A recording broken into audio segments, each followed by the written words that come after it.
Hello students, today we will start another part of chapter number 3 whole number, part number 4, and in this we will study multiplication of whole numbers. In the last two videos you have studied about the addition and subtraction. Here we will study properties of multiplication of whole numbers. So we have the first property, closure property. What is closure property? If A and B are whole numbers, then A multiplied by B is also a whole number. Simple.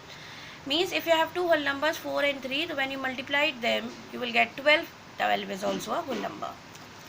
Second, commutative law. If A and B are two whole numbers, then A into B equals B into A. Means when you multiply, suppose you have this example, 2 into 3 equals to 6 and 3 into 2 is also 6. So yes, this is a commutative law and they both are whole numbers. Now third, multiplicative property of 0. For every whole number A, we have A into 0 equals 0. Means if you have any whole number and if you multiply that whole number with 0, you will get 0. So 5 into 0 equals 0 and 0 into 5 is also equals to 0.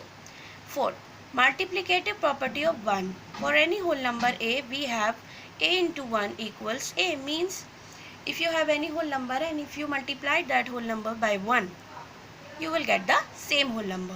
Example, 8 into 1 equals to 8 and 1 into 8 is also equals to 8. Now we have the fifth property, associative law. What is associative law? If A, B, C are any whole numbers, then A into B into C equals A into B into C. Means if you have three whole numbers and if you change their order in multiplication, then you will get the same answer. So we have this example, 6, 5, 4. So when you multiply first two whole number, then the answer to the third number you will get 120. Then again if you multiply last two numbers, whatever the answer you will get, you will multiply it to the first number, again you will get the same answer. So this is associative law and this you have studied in addition also. We have sixth, distributive law of multiplication over addition. For any whole numbers A, B, C, we have A into B plus C equals, means if you have plus operation between two whole numbers, then this multiplication of this first number will be distributed. It will be equal to A into B plus A into C. So by example you can understand it better. We have three whole numbers, 3, 2, 1. So A into B plus C means 3 into 2 plus 1. So first you add this, 3 into 3 equals 9. Now you find out this right hand side. A into B plus A into C means 3 into 2 plus 3 into 1. So you will get again 9. So yes, we can say distributive law holds in multiplication. Now we have the distributive law of multiplication over subtraction. So what we have done here in addition, we have to do here also on subtraction. So for any whole numbers A, B and C, we have A into B minus C equals, then also it will be distributed A into B minus A into C.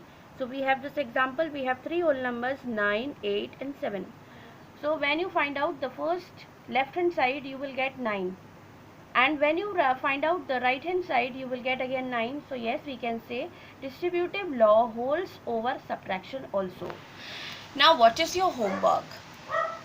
Note down all the properties of multiplication on whole numbers when you complete exercise 3rd C. After completing the exercise 3rd C, then only you have to note down all these properties of multiplication as in your homework.